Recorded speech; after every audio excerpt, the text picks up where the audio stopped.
All right, what's going on, y'all? So today is another Trading to Freedom series.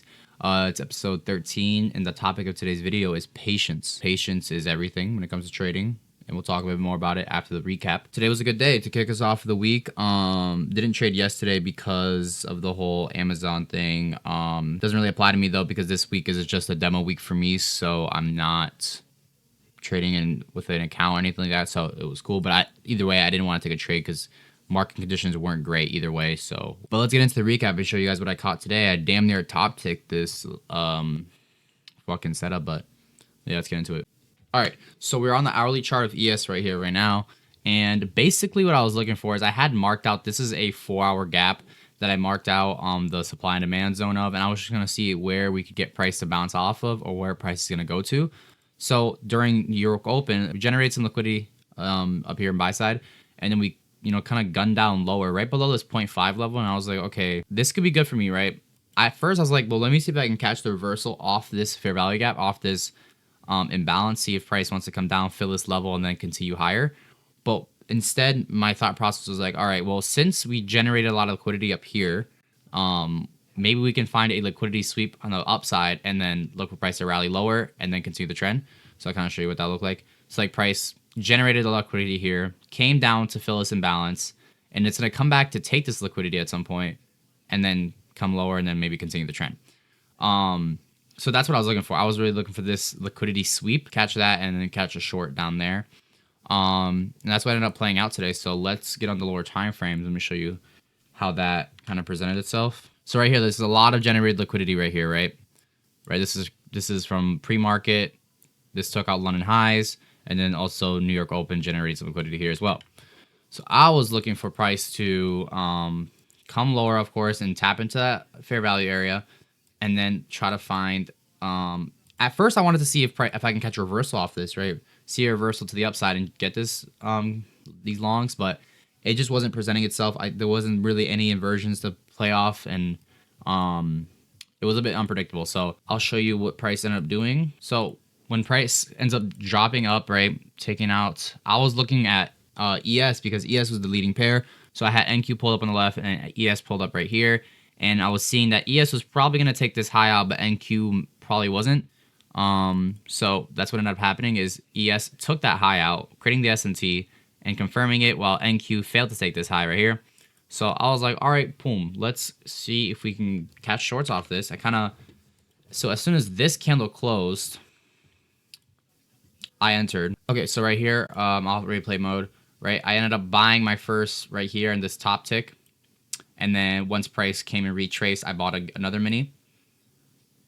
And then we ended up catching these right here. So honestly, a great trade, great setup, right? Just using the SMT, we had a 2-minute inversion right here with conviction, right? This candle really just told the story, right? The fact that this candle came down so hard, inversed this gap, broke structure with conviction, right? Just showed me, all right, well, price is going to rally lower to take out some sell side. And that's why I didn't go for the sell side, because look at that. Price ended up just, kind of edging that sell side. I believe NQ took this out and ES just didn't, creating that SMT. So, and then you had this huge rally, which was really nice. This probably would have been a great trade to catch too, but I got my piece of the pie, so I'm very happy with what I got. And that it was a quick, stress-free trade, and that's really what I want. Kind of rolling over to the topic of patience. Patience was a big factor in this trade because what I ended up doing, I kind of approached this trade a lot differently because it's a new week, right? I'm on demo and I'm trying to learn from my mistakes. So what I ended up doing is sleeping in until 8:30ish, right? Took my shower, right? Ate some food, and I didn't actually get on the chart until 8:45, I believe.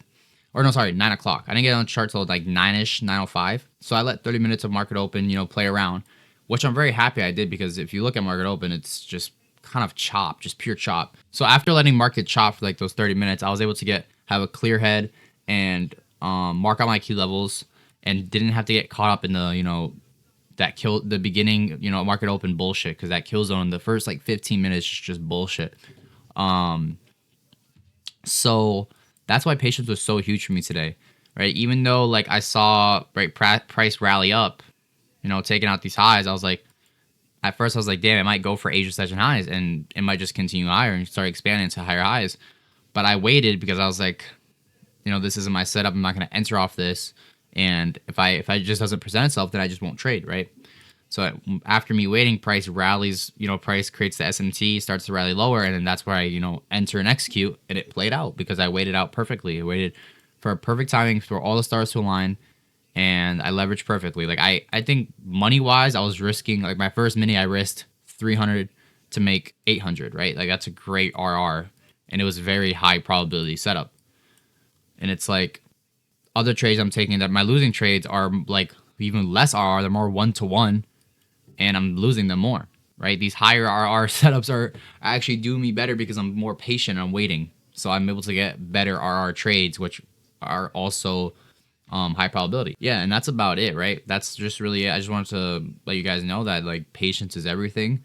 It goes hand in hand with discipline, of course. Like you can be patient, you can stay there and wait patiently, but are you able to hold yourself back and not execute or not sell early, not buy early, right? Don't close your position. Stop trailing your stop loss too early. Because another thing I did too, right?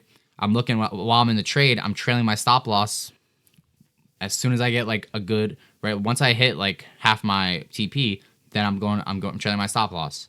And I'll show a clip of me live real quick. I'm gonna start trailing my stop loss here.